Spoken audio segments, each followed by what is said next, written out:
Sorry about that. I was trying not to make this a 2 video series, but I accidentally stopped the video. And I don't have the means of editing this video right now. So if you haven't already watched the first part of this video, and this is picking up right where we left off. So this vein right here, you can see is quite full of mineralization, iron especially.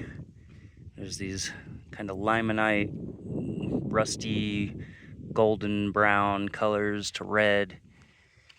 And this is, quartz silica. It's a cryptocrystalline agate type material. It's very broken and shattered, brecciated, you could say. So, it's very mineralized. And again, here it gets into a nice thick vein section here.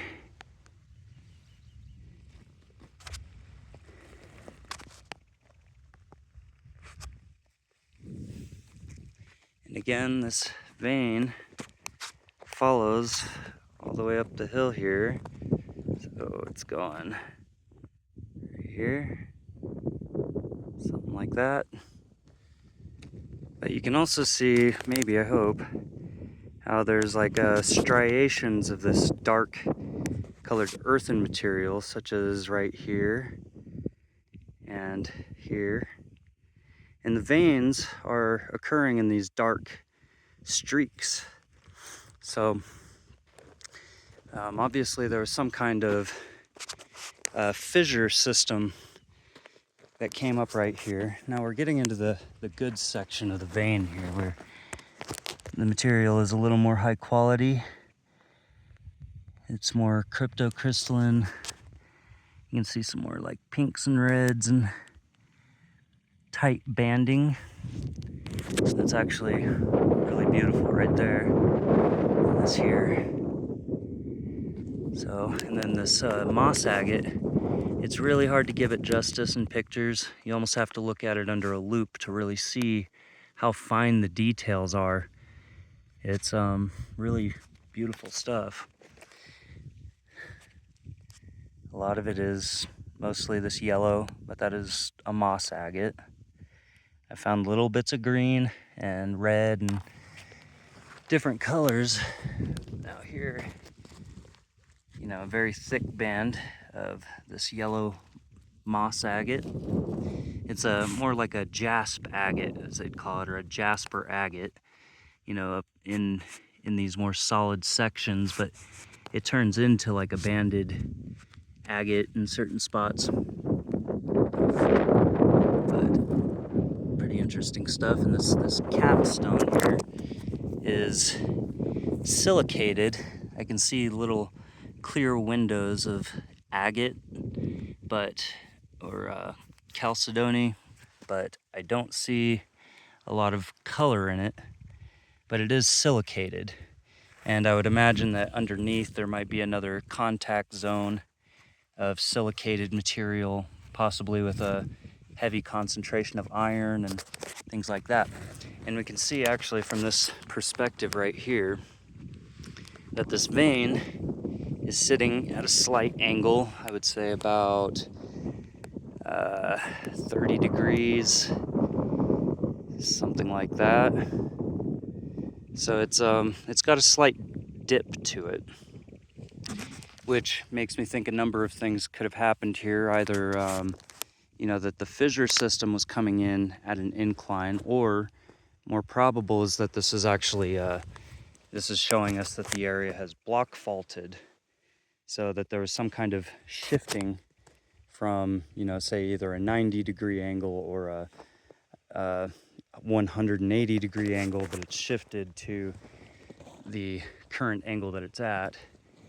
And there's possibly more evidence for that up here that I will show you. But we have, one of these nice little pieces of this jasp agate, moss agate. Pretty stuff. Now, if we keep coming up here, the rocks that you're seeing on the ground here, this is all travertine. Sorry if the wind is bad. I'm trying to keep it angled out of the wind, but this is a travertine, calcium carbonate, composed of calcite and aragonite, and it's very colorful stuff. There's a lot of banding, so you might call it a banded travertine. Trying to find some really good examples here.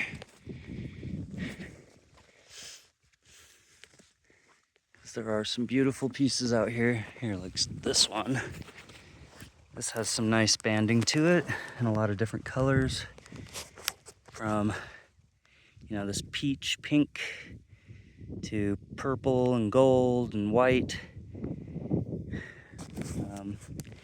A lot of different colors. I've seen black and, you know, vivid purples, and, you know, such as this here. You can see a little bit of the purple on top here going into oranges and reds and yellows. And some of these will have vugs with crystals in them, such as a piece, well, it's crystallized, but the crystals are deformed and pseudomorphed, it seems. But there's better examples around. Here we go. This is a dogtooth calcite inside of this vug right there. See right there. And it's got some kind of a secondary mineralization deposited on the calcite. Or it could be, actually that's included. It's, I don't know if it's a pseudomorphed calcite or just like a deep honey or golden calcite, but nonetheless, very nicely formed dogtooth calcite. And smaller crystals on the one side here. And again, there's better examples of that as well. But we can see, well, actually from here, it's hard to tell where the travertine layers are, but there's layers of this travertine throughout the hillside. And this travertine, again, being deposited as like a banded layered formation, it's actually indicating that these were formed by calcium carbonate rich hot springs. In some cases, you'll even find fibrous looking contents in these rocks, which are, you know, replaced with calcite, but things that kind of resemble wood or sticks or, you know, small plants, things like that. That's not exactly what I was thinking it was. But there's a lot of interesting things to find out here. I have seen a piece of petrified wood as well from kind of the waste dump of mine up on the north end. So there's fossils and things out here. They're not abundant and they're not, you know, they're not common, but they are out here. And I believe that in some cases, you know, the travertine is actually containing small fragments of plant fossils and who knows what else. But just as well, I have found various pieces of agate out here that have what you'd call oolite. And if I find a piece, I will show you. Or oolitic agate or oolitic jasper. It's oolite is I believe it's a type of bacteria, or it's more like an algae. But you know, that is a fossil of sorts. Yeah, you can see some of the really strange details, the banding, the pockets that are, you know, cryptocrystalline lined, or, you know, druzy lined pockets. There's a lot of interesting characteristics to these rocks. Like I say, a lot of small pockets and bugs, and some of them have nicely formed crystals inside of them. I've also found banded blue agates and fire agate, or, well, more like a botryoidal carnelians and things like that.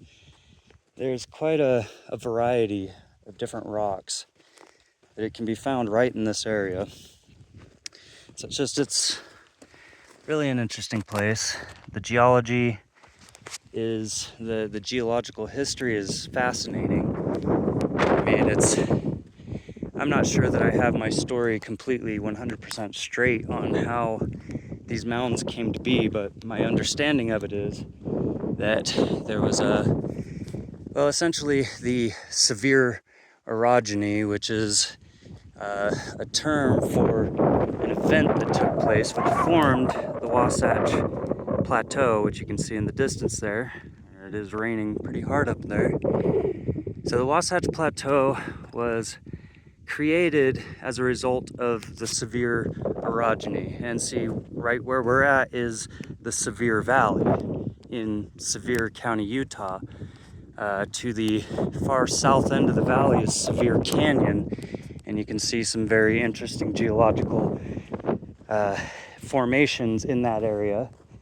But this entire area is basically, this valley is kind of a subduction zone going under the Wasatch Plateau. And, as a result of all this tectonic movement, there was also a lot of volcanic activity.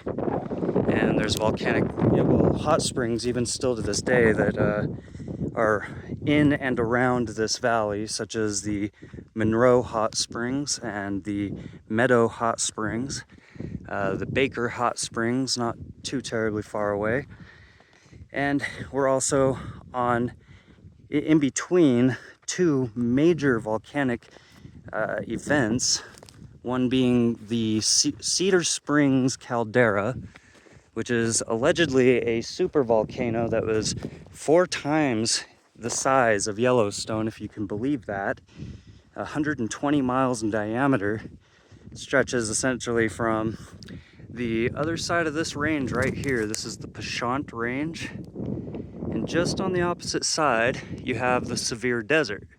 And the Sevier Desert stretches all the way over into the Great Basin of Nevada. So we're pretty much in the center of the state here, and this stretches all the way from here all the way to a little bit over the Nevada state line.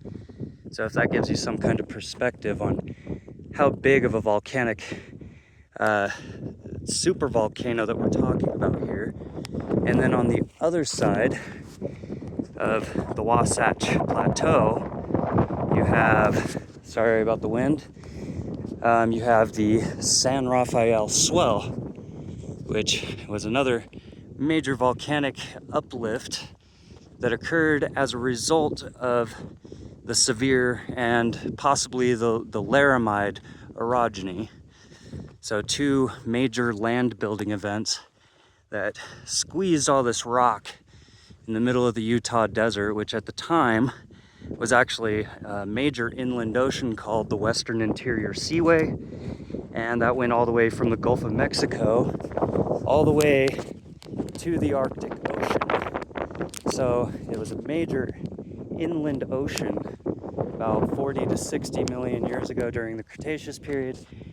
And the San Rafael Swell, along with the Sevier and the Laramide orogeny, uplifted this the entire region, pretty much the entire central part of the western interior United States. And the Laramide orogeny also is what built the entire Rocky Mountain range all the way up in Canada. So these were major events. We're talking major subductions of tectonic plates uplifting an entire continent. And this is pretty much the epicenter.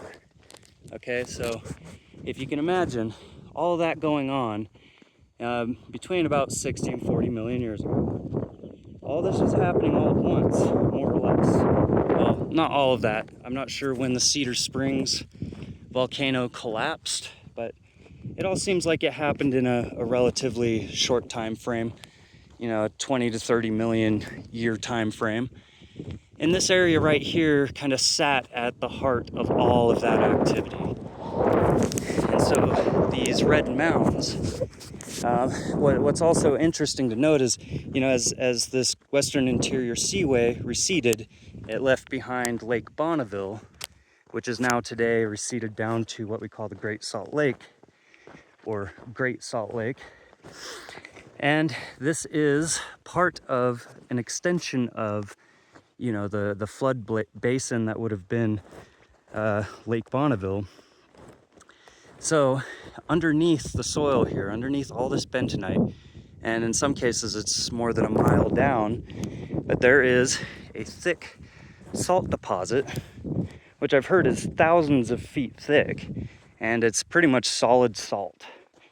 But salt has some very interesting characteristics.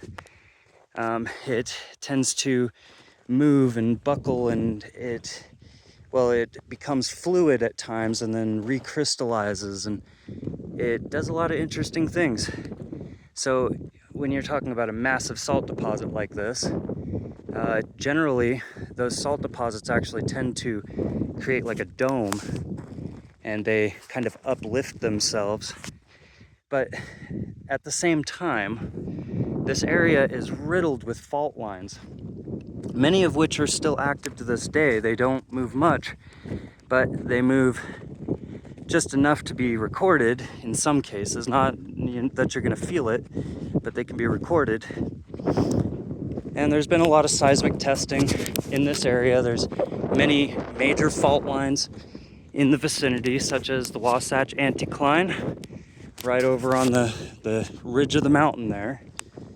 And that is a major fault anticline right there, where if that slipped, it could be just devastating with something like the San Andreas Fault. And this particular Wasatch Anticline basically points and directs itself directly under Yellowstone. So you could do the math there.